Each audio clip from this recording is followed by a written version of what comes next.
Imagine this. You get dug out of the ground billions of times a day, washed, cut, thrown into boiling water or bubbling oil, and you don't even resist.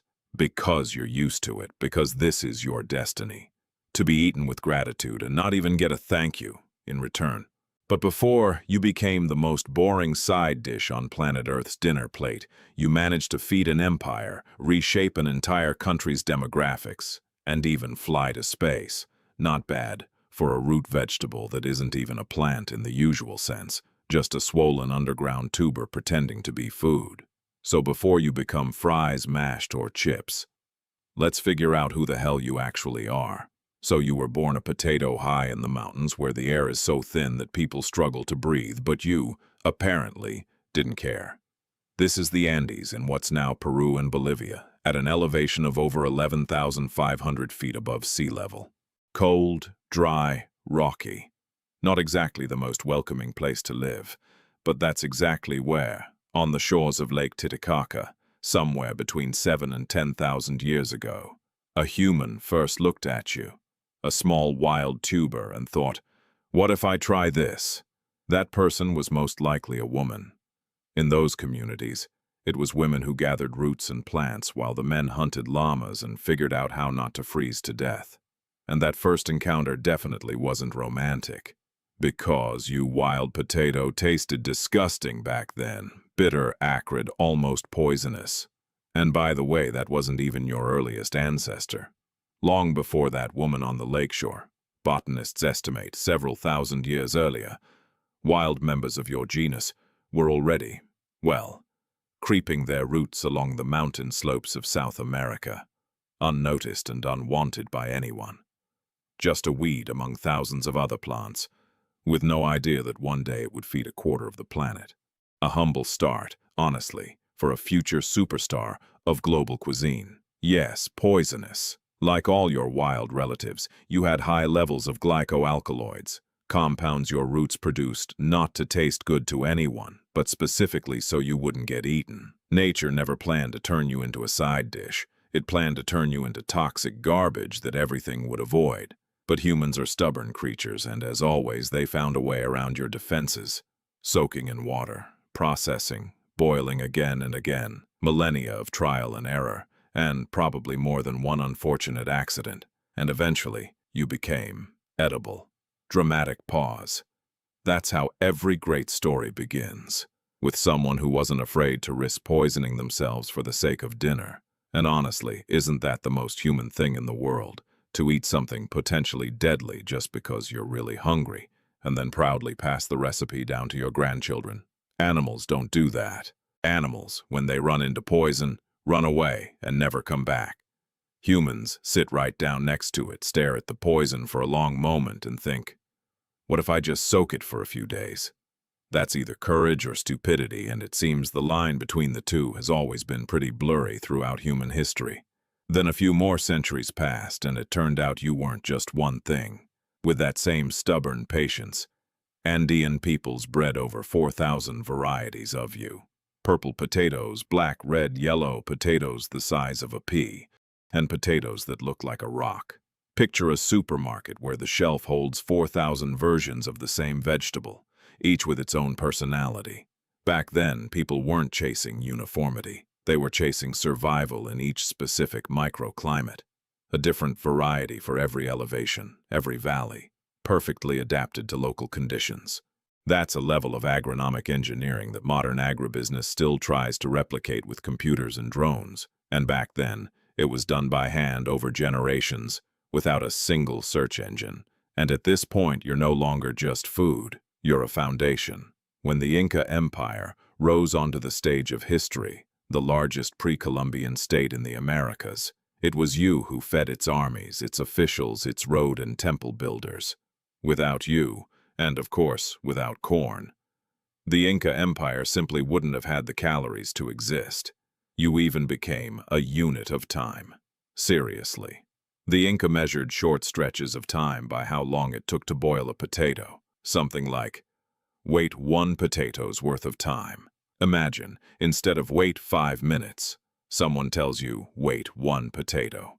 Humanity has always had a talent for turning the most mundane things into a system for measuring the universe. Then the Spanish arrived. As usual in this part of the world, they didn't come in peace. The conquistadors looted gold, tore down temples, and, almost as an afterthought, grabbed a sack of strange tubers on their way out. Sometime in the 1570s, you first set foot on European soil, in Seville. But here begins a very awkward chapter for you. Nobody ate you. They just looked at you. European botanists and aristocrats treated you like an exotic curiosity, a flower for monastery and royal gardens, an object of scientific interest, not food. For literal decades, you were a celebrity vegetable with zero culinary career, a pretty plant shown off to guests, never served at the table. And naturally, some people decided you were dangerous. Rumors spread across Europe. Potatoes cause leprosy. Potatoes cause infertility. Potatoes are the devil's food because they grow underground and belong to the nightshade family, the same family as poisonous belladonna.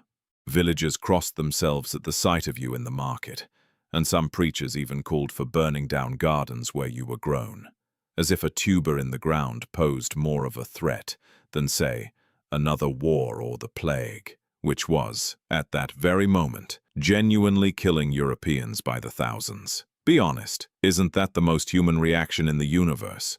To see something new and useful and immediately decide it's from the devil, instead of just, trying boiling it first. Humanity fears change far more than it fears hunger, and you were living proof of that for generations. But Ireland turned out to be less prejudiced. A wet climate, poor soil, and your crop's low-maintenance nature. And by the early 17th century, you'd become a staple food for the Irish poor. By the 1650s, you were literally feeding the country. And that's when fate decided to play its cruelest joke yet on your long journey. 1845. Late blight strikes the crop that Ireland's poor majority critically depended on. Famine, the Great Potato Famine, lasting until 1852. About 1 million people died. Another million emigrated, most of them to the United States. One disease in one root vegetable permanently changed an entire country's demographics and created a powerful Irish diaspora that still exists today. You can feed empires, and you can destroy them with a single failed harvest. That's real power, the kind few vegetables can claim. While Ireland was drowning in tragedy, in Prussia, King Frederick the Great took a different approach, practical and harsh.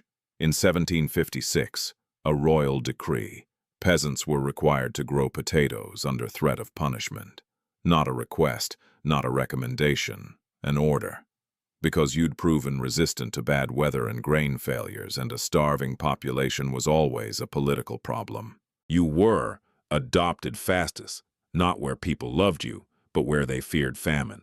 And by the way, historians consider the spread of a high-calorie, low-maintenance crop like you to be one of the causes of the population boom in 18th and 19th century Europe, especially in Prussia, Ireland, and Russia. Turns out, a humble tuber influenced how many people were even born during those centuries. Who would have guessed that an entire continent's fate hinged on a root vegetable that had to be forced on people by royal decree? In Russia, your story also involved a fair amount of force. Peter the Great brought back a sack of potatoes from the Netherlands in the early 18th century, personally, like a souvenir from a trip abroad.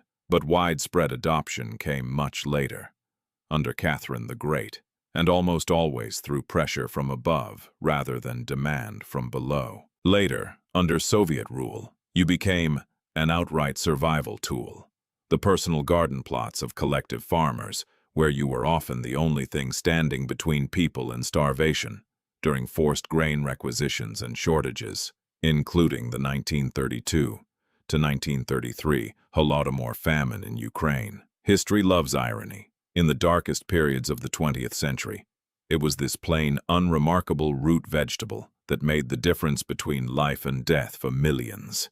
Then, World War II arrived, and in besieged, devastated Germany, you found yourself back on the front lines, not in combat this time, but on the table. Potato bread, Kartoffelbrot, became a symbol of wartime rations when real bread simply wasn't available. Be honest, isn't that a darkly ironic ending for a plant once feared for supposedly causing leprosy? A vegetable once shunned became the thing literally keeping people alive during the bloodiest periods in history. You went from the devil's food to the thing that saved my village in roughly 200 years. Not many careers can claim a rebrand that dramatic. Then some more time passed, and you went from suspicious oddity to the absolute backbone of the planet's food supply. Today, global production exceeds 375 million tons a year. According to international food statistics, you're the fourth most important food crop in the world, right after rice, wheat, and corn. Think about that for a second. 3 out of the 4 most important calorie sources for 8 billion people are grasses, and only one spot in that top 4 belongs to a tuber that, 500 years ago, didn't even have status in its own homeland. And you know who's running the show now? China. About 24% of global production comes from there alone, the result of a massive agricultural sector and enormous domestic demand. Second place, India at 16%. Third, the European Union at 12%, led by the Netherlands, Poland, Belgium, and Germany. A vegetable once too feared to plant is now grown on an industrial scale, comparable to the grain that feeds civilization. And isn't it funny that a country that didn't even know you existed before the 17th century now grows more of you than everyone else combined? Now for a bit of botanical drama, because even here you managed to surprise everyone. Your closest relative isn't carrots, as you might logically assume. It's the tomato. Yes, the regular tomato from your salad is your relative in the nightshade family, along with eggplant, peppers, and, once again, poisonous belladonna. Family reunions in this bunch must be tense. And one more fact that completely shatters the stereotype of you as a grounded, literally underground vegetable. You became the first vegetable ever grown in space. In 1995, NASA planted you aboard the space shuttle Columbia as an experiment to see whether food could be grown during long-duration space missions. Imagine, humanity spent years dreaming of reaching the stars, and when it finally did, the first thing it decided to grow up there was you. Not rice, not wheat. You, a humble root vegetable, once considered the devil's food, is now officially food for space. And here's another comparison to human behavior that's hard to ignore. Humans always do this. Spend centuries suspecting someone of being in league with the devil, and then, the moment that same someone turns out to be useful, send them off to conquer space without a shred of remorse. No apology, no admission of guilt, just a new job, a new title, a new level of trust, as if nothing ever happened. And you've racked up some record-breaking achievements, worthy of their own circus act. The largest officially recorded potato weighed 24.9 pounds, a vegetable the size of a newborn baby, logged in the Guinness Book of World Records. But the best story is, of course, Doug from New Zealand. In 2021, a couple of farmers dug up a tuber weighing nearly 17.6 pounds and proudly submitted it for a world record. 7 months of waiting, hope, and local newspaper interviews later, and the final DNA test delivered the verdict. Doug wasn't actually a potato. It was a tuber from the gourd family. The submission was disqualified, and the standing record of nearly 11 pounds remains unbeaten. Maybe the most human story in this whole tale, not even knowing what you are until science tells you the truth to your face. Now let's talk culture, because here you went way beyond just being food.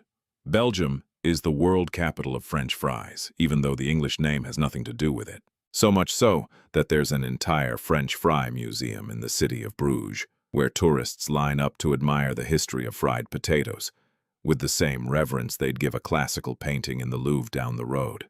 People genuinely built a museum for a fried root vegetable, and honestly, that's kind of touching. And the United States turned you into an entire business empire, millions of tons processed every year into chips and fries, and the state of Idaho is so associated with you that your image is featured on the state's license plates, officially at the state level, as part of regional pride, right alongside slogans about freedom and nature.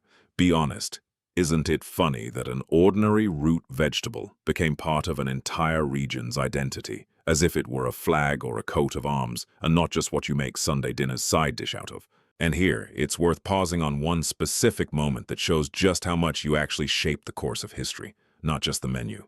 The mid-19th century Irish famine isn't just a tragic page in a textbook. It's an event that redrew the demographic map of an entire continent. 1 million deaths, 1 million emigrants, most of whom headed to the United States, laying the foundation there for one of the most powerful Irish-American communities in history, a community that would go on to give the world presidents, politicians, and cultural movements. One failed harvest of one crop, and suddenly another part of the world permanently changed its ethnic makeup. Imagine how many modern Americans with Irish last names owe, or maybe curse you for who they are today. Absurd, but true. The fate of millions of human family trees hinged on the health of an underground tuber that had no idea of its own importance. Picture one more scene, brief but telling. Besieged cities in the mid-20th century, where almost nothing got through by rail or by air. People counted calories literally by the potato. However many tubers were left in the basement, that's how many days were left before panic set in. No general, no president, no diplomat had as much influence on a city's mood in those weeks as an ordinary sack of potatoes in the pantry. A kind of power no army can grant. The power of being the last calorie, standing between a person and starvation. So the next time someone sets a plate of plain mashed potatoes or a bowl of fries in front of you, remember, what's sitting on that plate once fed the Inca Empire, measured time itself, seduced and terrified Europe, became a royal decree, saved and destroyed entire nations, went to space, and nearly set a world record, if its own DNA hadn't gotten in the way. You've come a long way from a poisonous tuber in the mountains of the Andes to the most boring side dish on every kitchen table on Earth. And honestly, this might be the most human success story there is. To start out as something everyone fears and end up as something nobody can live without. And maybe the most absurd part of this whole story is that you're still sitting there quietly in every refrigerator on the planet right now, utterly indifferent to your own greatness, as if the biggest coup in the history of food was just an ordinary Wednesday.